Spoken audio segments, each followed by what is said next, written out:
good, Keyblade wielders? The hype continues to mount for Kingdom Hearts Missing Link. As we've seen a ton of cool tidbits from the closed beta that's been happening, we now have word from a Kingdom Hearts Missing Link focus group event that happened over in Japan with Tetsuya Nomura and the developmental staff present to answer a Q&A. And through this, we got a lot of juicy new information straight from the team themselves. So you already know it's time. Be sure to like, share, and most importantly subscribe to HMK. Let's dive directly into the darkness. The footage you see here is once again provided by Aitai Kimuchi, Torokoko, and Sai Retributor. And the information comes from various attendees such as Aibo and Rikunami. So at the focus group event at Missing Link that was held over at Square Enix Artenia, which is an amazing shop over in Shinjuku, which I've been there myself, it's the place where they announced Kingdom Hearts 3. As Nomura and the team answers a ton of questions, here are the most notable. The confirmation of Disney Worlds, being able to go there and interact with the inhabitants. According to attendee reports, we got the confirmation of Olympus and worlds that look a lot like Dwarf Woodlands and the underwater segment of Pinocchio's Prankster Paradise. But speaking of the worlds that you see in Kingdom Hearts Missing Link, when talking about Scala ad Caelum, they confirmed that the area map of that world will continue to expand further into the game, and with updates. And here is the really important part when it comes to updates of Kingdom Hearts Missing Link. Tetsuya Nomura aims to have a shorter update schedule, a faster update schedule when compared to that of Union Cross, in which the updates were several months apart, and he says that we live in an era where that's unacceptable at this point. That has me incredibly excited when it comes to how much we're going to get in the game and the game's overall volume, which leads into the next point.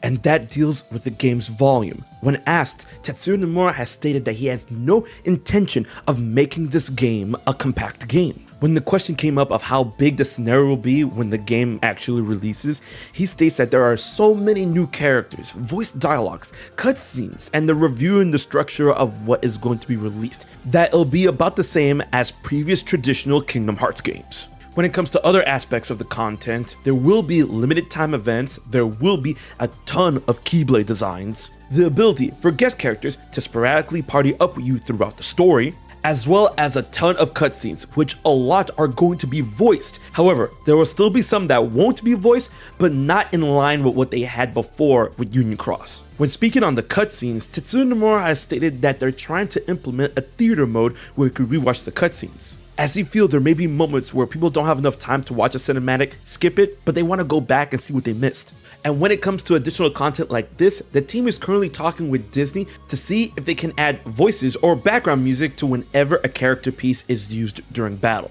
And speaking on music, apparently they only have a few new recorded songs right now, but if the game lasts longer, then there's going to be more opportunities to have more songs and possibly release an album of the music that you're going to see in Missing Link.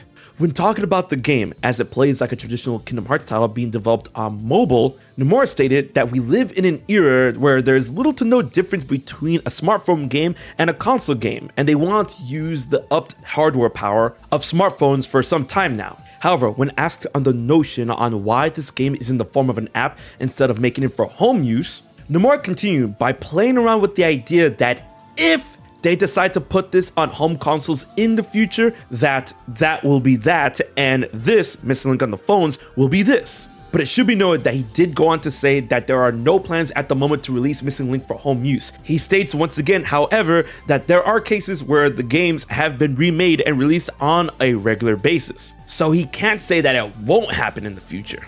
Other cool pieces of information to round out this event is that Remus, the red-haired character, fake HMK, was designed to look like a reliable older brother, but was actually not created by Tetsuya Nomura.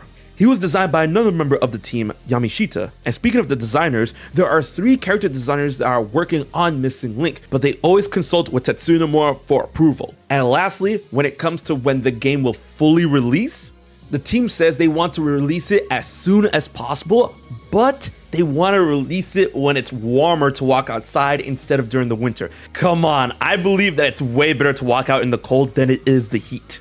Nomura specifically says that it gets warmer around May of this year, right? So I guess maybe that'll be a good time. So to many, it looks like we might be getting a spring 2024 release.